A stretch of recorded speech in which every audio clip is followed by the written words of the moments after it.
So Bitcoin smashed its previous all-time high of $69,000 and now it's sitting at $72,000.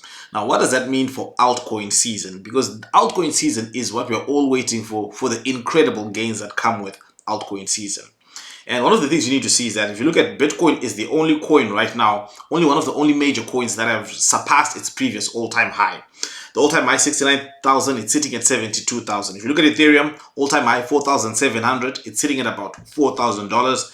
So it still needs about a 17% pump for it to smash its previous all-time high.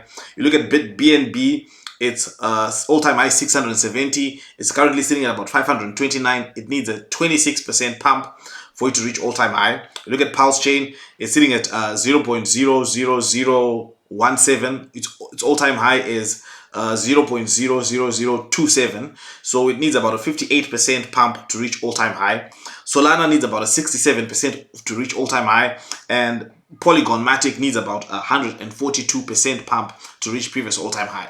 Now, I think that it's pretty clear what's happening here, right? That majority of the money was going into Bitcoin, and Bitcoin is one that is really driving the pump. And this is potentially because of the ETF. A lot of money that is coming in because of the ETF, a lot of new capital that's coming in. Now, some people might be saying, well, there are other coins that are pumping, right?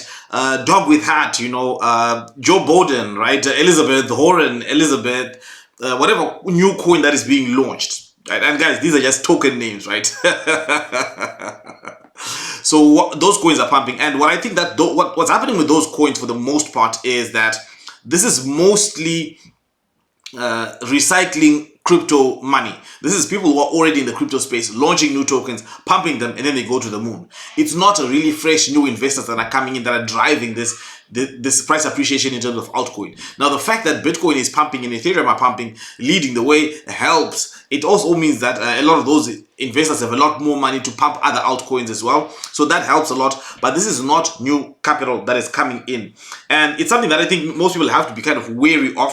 The reason I say this is because there's also some talk that a lot of people who, insiders who are part of different ecosystems, who are part of who want to see more activity on their decentralized exchanges, will create these, pump them with their friends to create more activity on their dexes, and then eventually dump. So they're creating more activity on their dexes, and they are also pumping and dumping on everybody else. So this is something that everyone who's investing in these coins need to be cautious of. Another thing to think about is this, guys.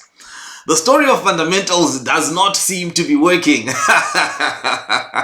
So you can spend hours and hours and hours looking for which one is the next best thing, which coin is the next fundamentals. But essentially, right now is the time for the real DJs are the ones that make money. I think for me, what's most important if you're analyzing different cryptocurrencies is the tokenomics and potentially token distribution and things like liquidity, locked liquidity, all that stuff, so that you always have a market if you ever want to dump your position.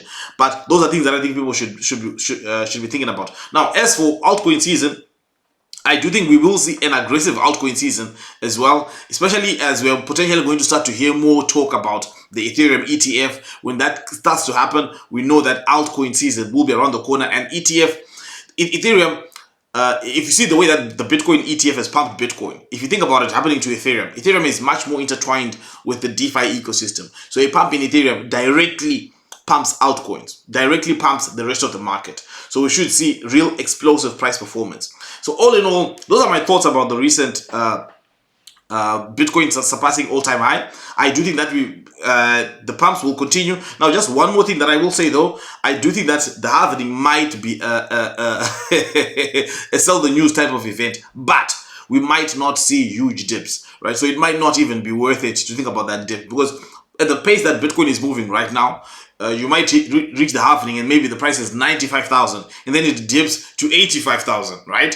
So, and then you were thinking about, okay, I'm going to catch the dip, and you didn't realize that the top is the dip sometimes. Anyway, guys, let me know what you think in the comments below. Thank you guys for watching, and I will see you again next time.